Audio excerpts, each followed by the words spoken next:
The air in the training bay hung thick and still, tasting of sweat, sand, and resentment.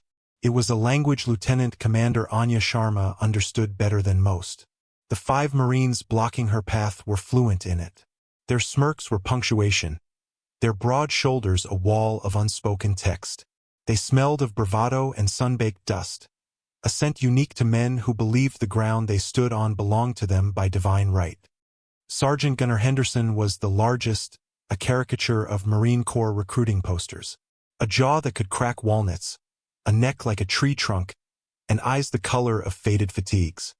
He took a step forward, deliberately planting his boot in the narrow space she needed to pass. Problem, Lieutenant Commander? The title was a sneer, each syllable laced with condescension. The word Navy hung unspoken in the air between them. Anya's gaze didn't flicker. It remained fixed on a point somewhere beyond his thick skull. Her presence at this forward operating base in the Helmand River Valley was an irritant, a disruption to the established order. She was an attachment, a specialist sent from SOCOM for a mission whose details were sealed even from the unit's commanding officer. To the men of 1st Force Reconnaissance Company, she was a puzzle they had no interest in solving. She was smaller, leaner, and carried herself with a stillness they mistook for timidity.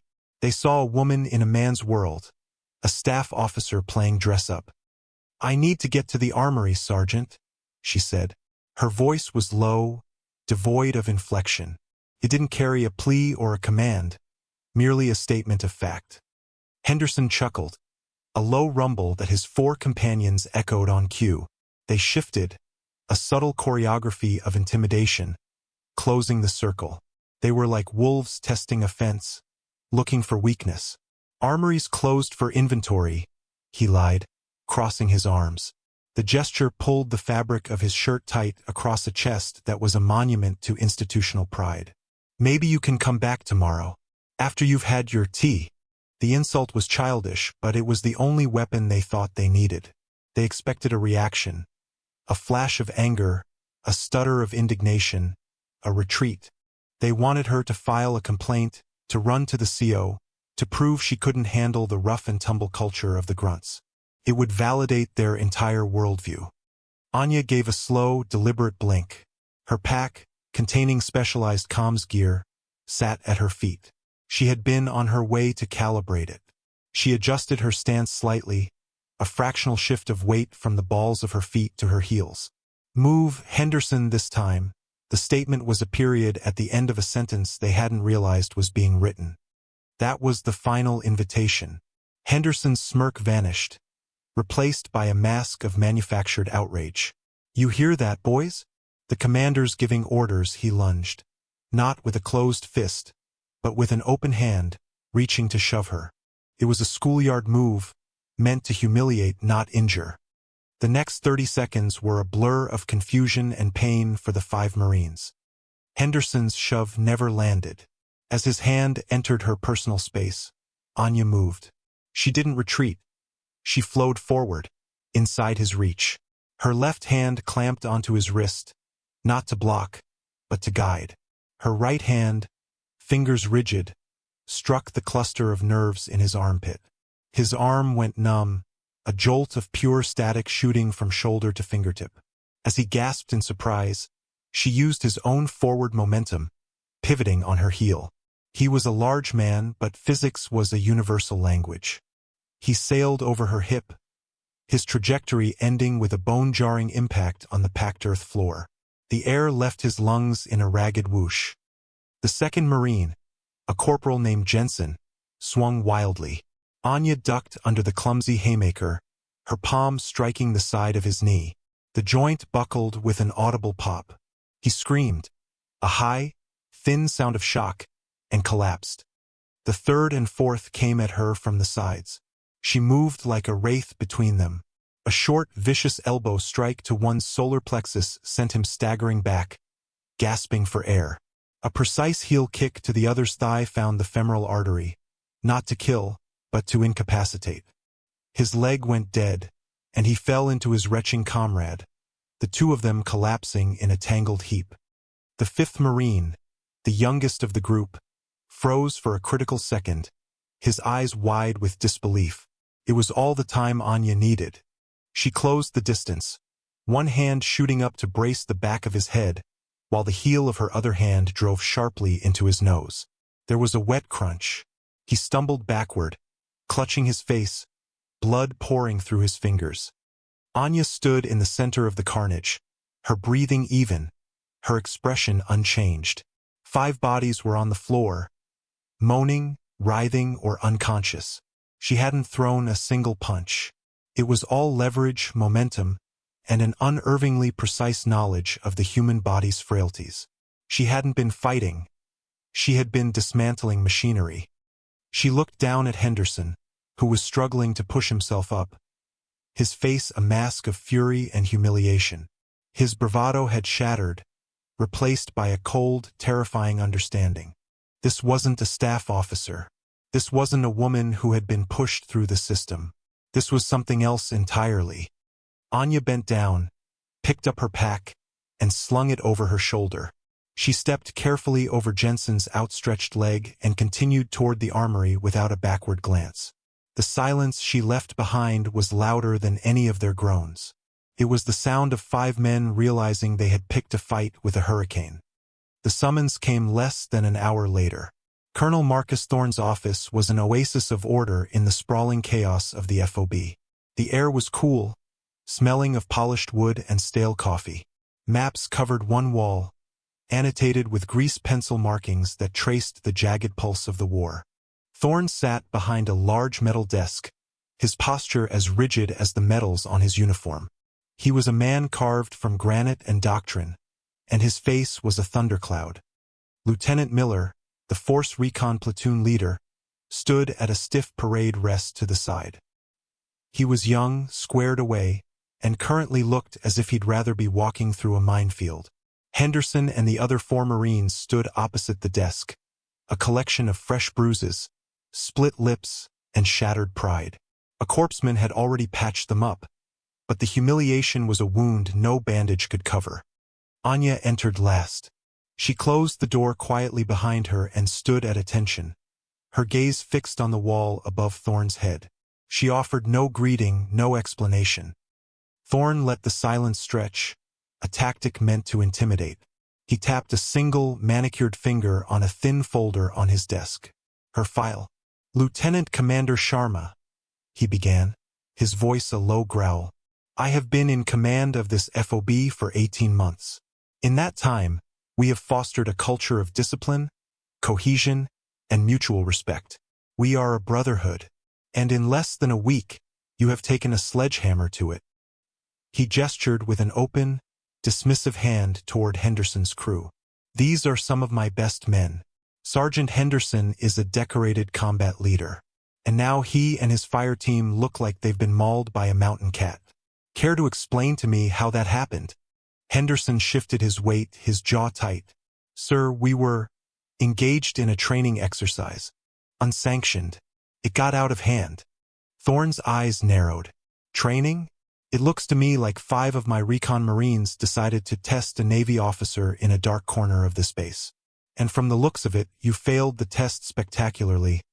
His gaze swung to Anya, hot with accusation. "And you? What is your excuse? You're an 04, a field grade officer. You should have de-escalated. Instead, you hospitalized 5 United States Marines." Anya's expression remained placid. "They blocked my path, Colonel. They were given a verbal warning to step aside. They chose to escalate with physical contact. I defended myself." "Defended yourself?" Thorne scoffed, leaning back in his chair. The metal groaned in protest. "This file says you spent the last 5 years behind a desk at SOCOM headquarters in Tampa, pushing papers, analyzing intelligence. Now you expect me to believe you're some kind of hand-to-hand combat expert who can take down 5 Force Recon Marines." The dismissal was blatant, a direct challenge to her credibility and her very presence on his base. He saw her through the lens of his own biases. A woman, Navy, an officer from a headquarters element. He couldn't reconcile that image with the 5 bruised men standing before him. It was easier to believe she had somehow provoked them, or that his own men were lying to cover up a moment of profound incompetence. "With all due respect, Colonel, my file is incomplete," Anya stated calmly. "Incomplete?" Thorne laughed, a harsh, barking sound. "It says you're a logistics and intelligence specialist. It says your last field deployment was a decade ago. It says you're here as a liaison. Let me be clear, Commander. I don't need a liaison. I need warfighters. What I have is a political appointee sent here to check a box for some admiral in Washington. You are a disruption to my command, and this incident proves it." He leaned forward, his voice dropping to a conspiratorial whisper. "I don't know what game you're playing, but it ends now. You are attached to Lieutenant Miller's platoon for Operation Nightshade.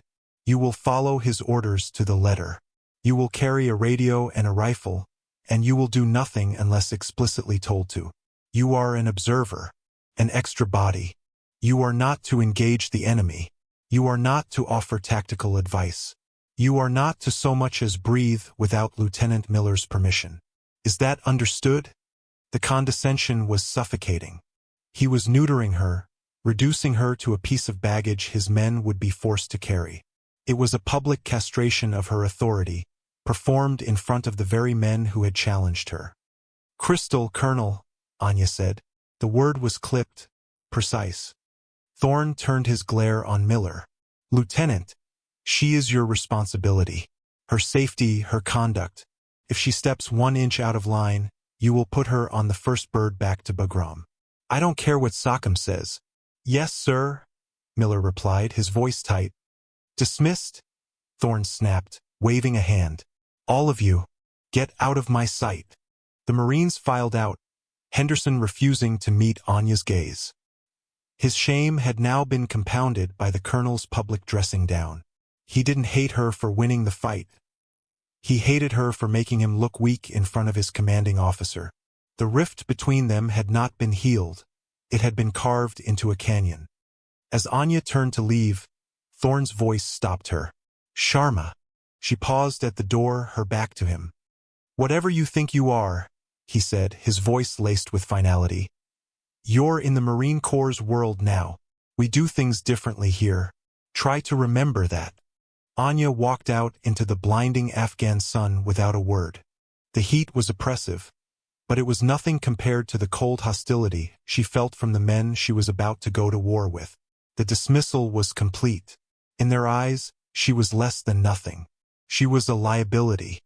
The belly of the Sage-53 Super Stallion vibrated with a primal energy that resonated deep in Anya's bones. The roar of the rotors was a physical presence, pressing in on the small cabin. Through the grimy porthole, the landscape below was a crumpled sheet of brown and gray paper, shadows pooling like ink in the deep ravines. They were flying low and fast, hugging the tortured contours of the Hindu Kush. The 10 men of Fire Team Chimera were silent, lost in their own pre-mission rituals. They checked their gear, oiled their weapons, and stared into the middle distance with the vacant intensity of men preparing to step off the edge of the world. Anya sat apart, near the tail ramp, a solitary figure in their tightly knit circle. She had been issued standard Marine Marpat camouflage and an M4 rifle, a deliberate choice by Lieutenant Miller to make her blend in.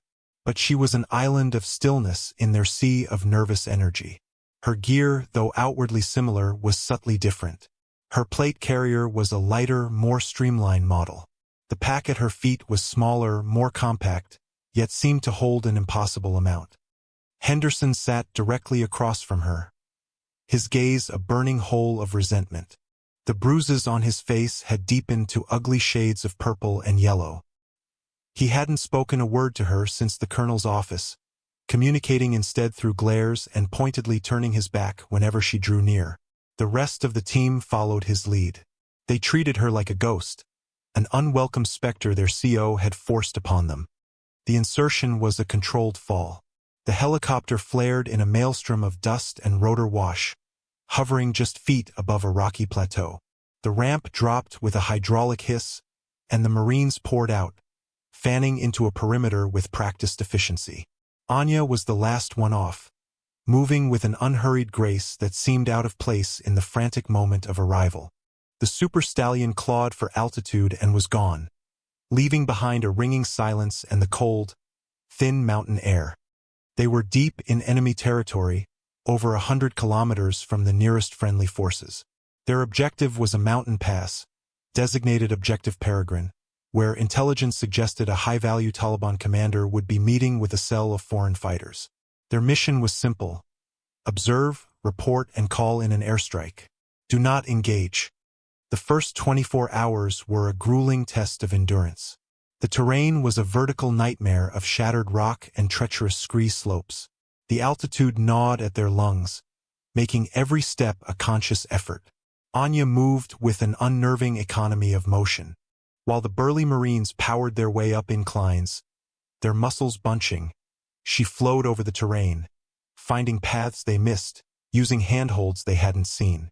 She pointed out a nearly invisible tripwire connected to an old Soviet-era anti-personnel mine, her finger hovering inches from the filament without a tremor.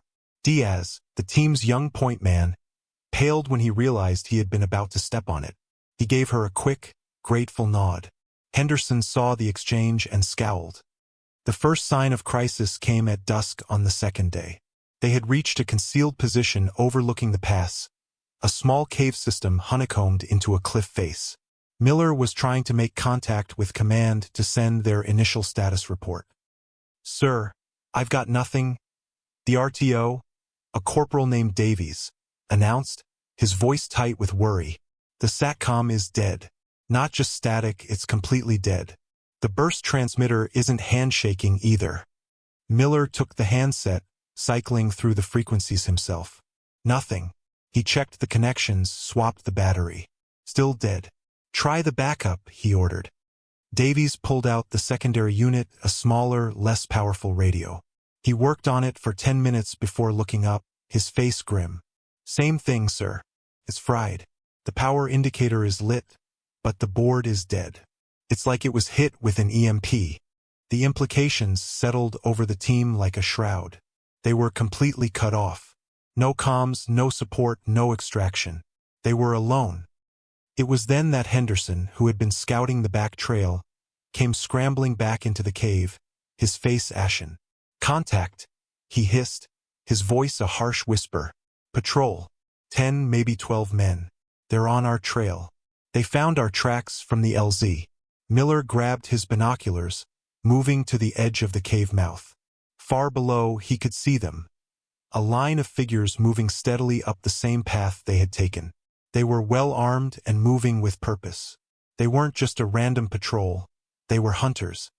Panic, cold and sharp, began to prickle at the edges of the team's discipline. They were blind, deaf, and hunted. "All right," Miller said, forcing a calm he didn't feel into his voice. He unrolled a map, his hands not quite steady. "Standard procedure. We fall back to Rally Point Zulu, 100 meters southwest. It's a fortified position in that ravine. We'll set up a defense, try to get the comms working, and wait them out." It was a textbook solution. Find a defensible position, consolidate, and regain communication. Henderson nodded in agreement. "We can booby-trap the trail behind us. Funnel them into a kill zone." The plan was sound, logical, and by the book. It was also, Anya knew, a death sentence.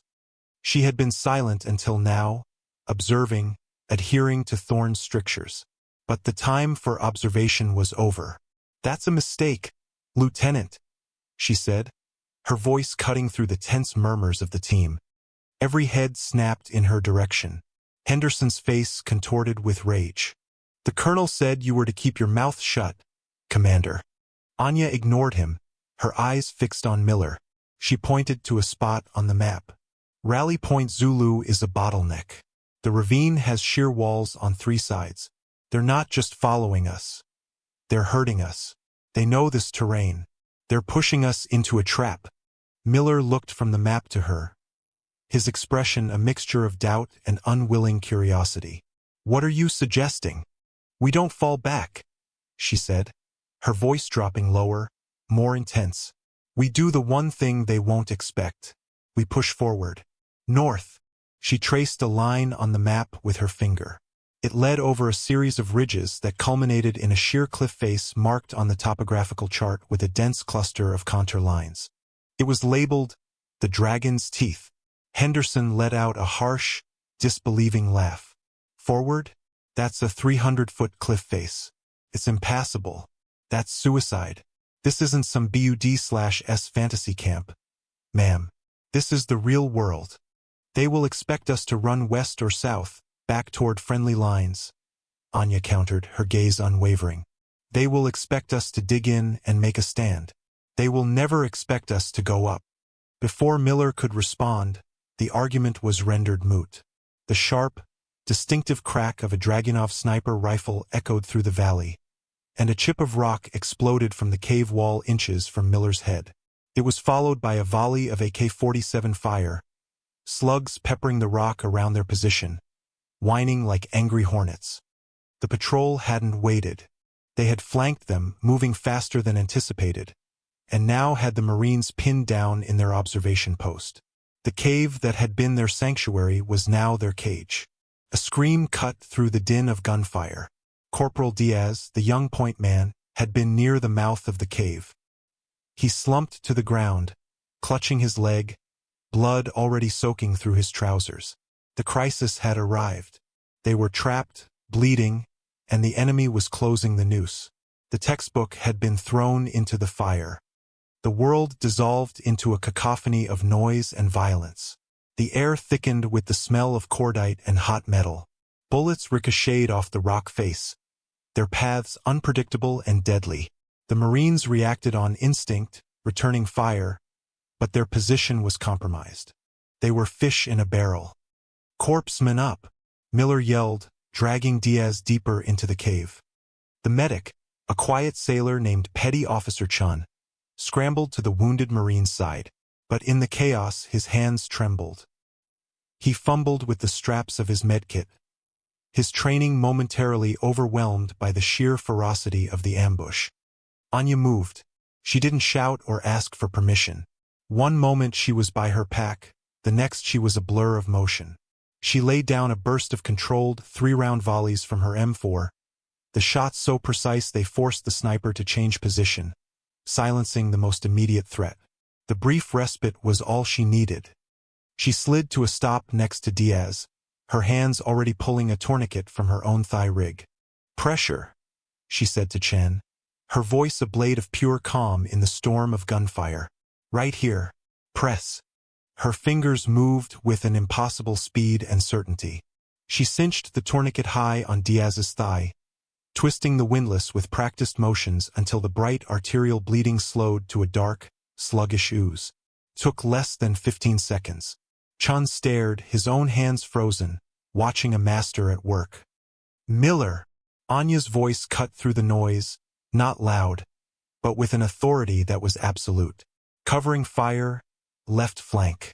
That cluster of rocks. They're setting up a machine gun." Miller, startled by the direct command, hesitated for a fraction of a second before his training took over. He relayed the order, and a stream of lead poured toward the position Anya had indicated. "Henderson," she barked, her eyes scanning the terrain outside. "You have grenades. That outcrop, 40 meters. Now." Henderson, who had been firing wildly, paused.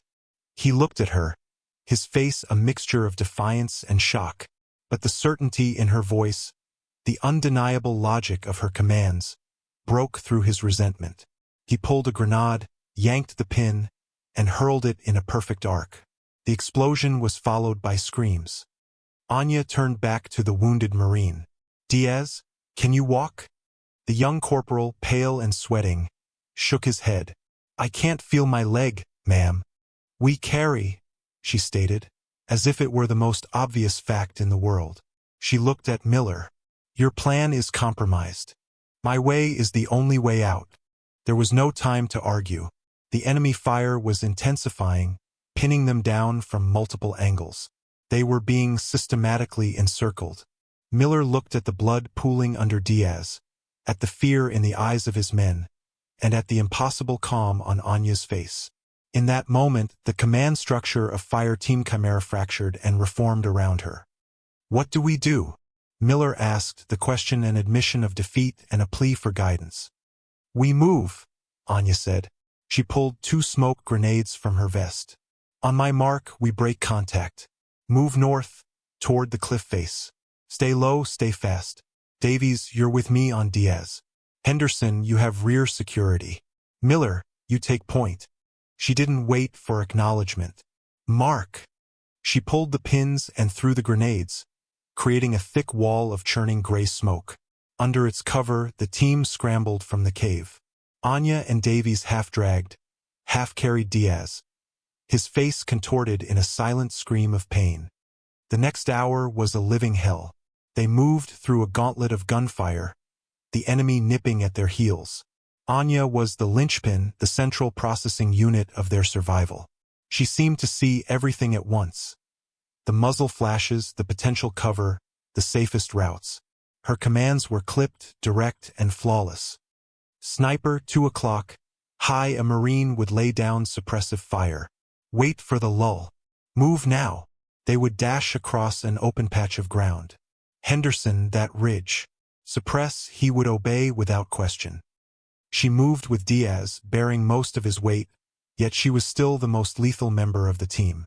She would shift the wounded Marine to Davies, drop to one knee, fire 2 perfectly placed shots to drop an advancing fighter, and then seamlessly resume the carry. Her M4 seemed like an extension of her body. There was no wasted motion, no panic, no hesitation. She was a creature of pure, violent efficiency. The Marines, bred in the crucible of Paris Island and the mountains of Bridgeport, were elite warriors. But this was different. They were fighting for survival. She was conducting a symphony of violence, turning their desperate retreat into a calculated fighting withdrawal. Finally, breathless and bleeding, they reached it, the base of the cliff face known as the Dragon's Teeth. It loomed over them, a sheer wall of granite disappearing into the low-hanging clouds. Loose shale and scree made up its base. Below, they could hear the shouts of the enemy fighters regrouping for a final assault. They were trapped between the rock and a hard death. "This is it," Henderson gasped, slumping against the cliff, his chest heaving. "We're done." The morale of the unit was shattered. They had fought their way out of one trap only to find themselves in another, more final one. Diaz was fading fast, his skin clammy, his breathing shallow. Chun was trying to administer morphine, but his hands were slick with Diaz's blood. Anya ignored the despair. She shrugged off her pack, the one the Marines had silently mocked for its small size. She unclipped 2 buckles, and it unrolled on the ground, revealing not spare rations or ammunition, but a kit of specialized climbing gear so compact and advanced it looked alien. There were ultralight ropes thinner than a thumb but rated for thousands of pounds, micro-ascenders made of a dark, non-reflective alloy, and a pulley system no bigger than her palm. She began working, her hands a blur as she drove a series of pitons into a fissure in the rock, testing each one with a sharp tug. She was building an anchor, her focus absolute. Miller watched her, his mind struggling to process the shift in reality. This was not a logistics officer. This was not an analyst. The woman who had just saved their lives by leading them through a perfectly executed breakout was now preparing to scale a cliff that would have given a mountain goat pause. As she worked, the flap of her pack lay open on the ground. Tucked inside, sewn into the Cordura fabric where it wouldn't be easily seen, was a small, faded patch. It wasn't the Navy SEAL trident. It was a simple black shield, embroidered with a single silver star above a stylized, breaking wave. The design was stark, unfamiliar. "What is that?" Miller asked, his voice raspy. He pointed toward the patch. Anya didn't look up from her anchor. "Unit patch," she said, her voice tight with effort as she cinched a knot. But Petty Officer Chun, the corpsman, saw it. He had been a history buff before joining the Navy, devouring books and articles about special operations. He had seen drawings and read whispers of that insignia in classified after-action reports and redacted histories that circulated on secure servers. It was a myth, a boogeyman that conventional forces told stories about. His eyes went wide with a dawning, terrifying comprehension. That's not possible, he stammered, his voice barely a whisper. That's Task Force Kestrel. Henderson, who was close enough to hear, grunted. What the hell is Task Force Kestrel? It's a ghost story, Chen whispered. His gaze locked on Anya. It's what they called the Naval Special Warfare Development Group's Direct Action Unit in the early days of the war. SEAL Team 6. But not just 6. It was their internal designation for the scalpel. The missions that never happened. Sir, he said, his voice filled with awe. That unit was officially disbanded in 2010. Anya finally finished her anchor. She clipped a carabiner into the master point and looked at them. Her eyes, which had been alight with the fire of combat, were now flat and cold as a winter sea. The mask of the quiet liaison officer was gone, and what lay beneath was something hard and ancient. The name was disbanded, she said, her voice low and carrying the weight of unspeakable things. The mission continues. The truth landed in the small clearing with the force of a physical blow. It reordered their universe. This wasn't just a SEAL. This was DevGru, Tier 1, the elite of the elite. The silent operators sent to the darkest corners of the world to solve problems that no one else could. Her file wasn't incomplete. It was a fabrication, a cover story to mask one of the nation's most lethal assets. Her presence here wasn't a political game. Operation Nightshade wasn't a simple recon mission. They had been kept in the dark, treated as a disposable delivery service for a weapon they couldn't possibly comprehend. The looks on their faces shifted from fear and despair to a profound, bone-deep awe. They were no longer looking at a female Navy officer. They were looking at a living legend, a creature from the secret, violent heart of the war. The atmosphere at the base of the cliff underwent a seismic shift. The sounds of the enemy below, shouting and organizing, seemed to fade into the background. The immediate threat was no longer the most powerful force present. The Marines stared at Anya, their previous assumptions and prejudices incinerated by the stark reality of her identity. Henderson, the architect of her hostile reception, looked as if he'd been punched in the gut. His mockery, his challenges, his condescending smirks. All of it now seemed like a child throwing rocks at a battleship. Anya paid their dawning comprehension no mind. The reveal was a consequence of necessity, not a moment for drama. Survival was the only thing that mattered. Chan, get him ready, she ordered, her voice pulling the corpseman from his stupor. Keep that leg elevated and immobilized as best you can. Davies, Henderson, set up a perimeter at the base. Buy us time. Fire only when you have a clean shot. Conserve your ammunition. The men moved without hesitation, their response crisp and immediate. The informal chain of command had solidified into something as hard as the granite wall they were pressed against. Miller, she said, turning to the lieutenant. You're the strongest climber after me. You go first. I'll rig Diaz to my harness. We'll ascend together. Once you're at the top, you'll set a secondary anchor and help me with the final haul. She worked with the ropes, her movements economical and precise. She fashioned a secure harness for Diaz, a web of straps and knots designed to keep him stable and protect his wounded leg. The wounded Marine was barely conscious, his face a waxy gray, but he was alive. Anya secured the complex rigging to her own harness, preparing to lift not only her own weight and gear, but his as well. It was a feat of strength and technical skill that bordered on the impossible. Henderson watched her, his M4 held at the low ready, his eyes scanning the scree slope below. The first of the enemy fighters were beginning to probe their position. He squeezed off a single, controlled shot. A distant cry confirmed his aim. He turned his head slightly, just enough to speak to her without taking his eyes off the threat. "Ma'am," he said, the word tasting alien on his tongue. It was no longer a title of condescension but one of profound, hard-earned respect. He held out a spare magazine for her rifle, which he'd pulled from his own rig. "You're low." Anya glanced at him.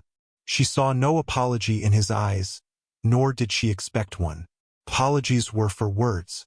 This gesture was something more. It was an acknowledgement, an offering, a pledge. In their world, sharing ammunition was an act of absolute trust, a recognition that her survival was integral to his own. She took the magazine without a word and slammed it home into her rifle. The metallic click sealed the pact between them.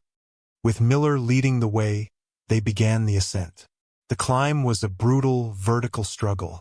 Miller, though skilled, fought for every foot.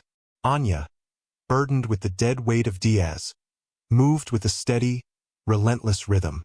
Her muscles coiled and bunched, the lean power in her frame on full display. It was a testament to a lifetime of conditioning that pushed the boundaries of human endurance.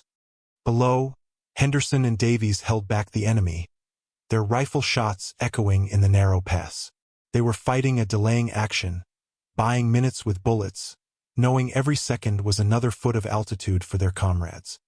They reached the summit as the last light of day bled from the sky. The top of the cliff was a windswept plateau, offering them a temporary reprieve. They hauled Henderson and Davies up last, just as the enemy began a concerted effort to scale the cliff behind them. They were safe for now. They looked back down at the swarm of fighters in the pass below. They were alive only because of her. Her plan, which had seemed like suicide, had been their only salvation. Miller, his lungs burning, approached her as she checked Diaz's vitals. He no longer saw a liaison officer. He saw the embodiment of a creed he had only ever read about. "Commander," he said, his voice raw with exhaustion and deference. "What are your orders?" The question hung in the cold mountain air. The formal structure of the United States Marine Corps had been superseded by the raw, undeniable logic of competence. She was in command now. She had been all along. The mission, it turned out, was never about observation. Anya led the battered squad on a forced march through the night, navigating by starlight and an innate sense of the land. They moved with a renewed purpose, their fatigue held at bay by adrenaline and their newfound faith in their leader. Henderson stayed close to her, a silent shadow, his rifle always oriented toward the most likely direction of threat. Their true objective was not the pass, but a fortified compound tucked into a hidden valley 5 kilometers beyond it. The high-value target wasn't meeting a small cell. He was hosting a regional shura, a council of war for every major insurgent leader in the province. The intelligence the Marines had been given was a sanitized version, designed to get them into position without revealing the true nature of the operation. An airstrike would have scattered the targets. This required a scalpel. Anya orchestrated the assault with chilling precision. She used the Marines' skills perfectly, assigning them to overwatch and security positions, creating a cordon of lethal force around the compound. Then, as they laid down a base of suppressive fire, she moved. She flowed through the shadows of the compound walls, a ghost in the night. The Marines watched through their scopes as she neutralized sentries with a silenced pistol and the ruthless efficiency of her hand-to-hand skills. She placed her charges, retrieved the target, a laptop containing invaluable intelligence, and was out before the compound fully erupted into a hornet's nest of chaotic return fire. The extraction was a running gunfight to a pre-planned location where, as if by magic, a blacked-out MH-60 Black Hawk helicopter descended from the darkness to retrieve them. The entire operation, from the moment they left the cliff top to their extraction, was a masterclass in special operations that the Marines would spend the rest of their lives trying to fully comprehend. Back at the FOB, the world returned to its axis, but everything had changed. The official report, filed by Miller and signed off by a grimly silent Colonel Thorne, was a work of fiction. It spoke of a patrol gone wrong, a heroic fighting withdrawal, and a successful reconnaissance of a secondary target. It made no mention of Task Force Kestrel, of Anya taking command, or of the surgical strike she had single-handedly executed. Her war would remain in the shadows. But the truth spread through the barracks not in words, but in silence. The whispers about the Navy liaison officer stopped. The stares were no longer hostile or dismissive. They were filled with a quiet, profound respect. The men of Fire Team Chimera said nothing of what had happened in the mountains, but their bearing told the story. They walked with a new gravity, the look of men who had seen something they weren't supposed to see. Late that night, long after the base had settled into a restless sleep, Anya was in the armory. The air was thick with the smell of solvent and gun oil. Her rifle was stripped on a worn canvas cloth, each component laid out in a precise, ordered line. The bolt carrier group, the trigger assembly, the firing pin, all were being meticulously cleaned, the grime of combat wiped away in a slow, meditative ritual. It was her way of decompressing, of bringing order back to a world defined by chaos. The methodical, repetitive task was an anchor, a way to process the violence and return to the calm center within herself. The door creaked open, spilling a sliver of yellow light into the dim space. Gunner Henderson stepped inside. He didn't speak. He didn't need to. He moved to the workbench opposite her, picked up his own rifle, and began to break it down. They worked in a shared, comfortable silence. The only sounds were the soft scrape of a carbon tool against a bolt, the whisper of an oiled cloth on steel, and the satisfying metallic click as a clean component was set back in its place. It was a conversation without words, a language understood only by those who had shared the crucible of combat. It was an apology, an acknowledgement, and a treaty all in one. He was no longer the arrogant sergeant who saw her as an inferior. She was no longer the outsider. They were two warriors, cleaning their tools, the quiet ritual a bond far stronger than any spoken word. As the first hint of dawn began to paint the dusty eastern sky, casting long, cool shadows through the armory's small, barred window, Henderson finished his work. He reassembled his rifle with a final, authoritative snap. He stood for a moment, watching her as she continued her own meticulous process. "Get some sleep, Commander," he said, his voice low and rough. Anya paused, looking up from her work. Her eyes met his in the dim light. There was no animosity left, only a quiet, mutual understanding. "You too, Gunner," she replied, using his call sign for the first time. He gave a single, sharp nod, turned, and walked out, leaving her alone with her rifle and the rising sun. The war would go on, but something fundamental had been settled in the dust and blood of the Hindu Kush. Respect had been earned not in a shouting match or a formal complaint, but in the silent, lethal language of action.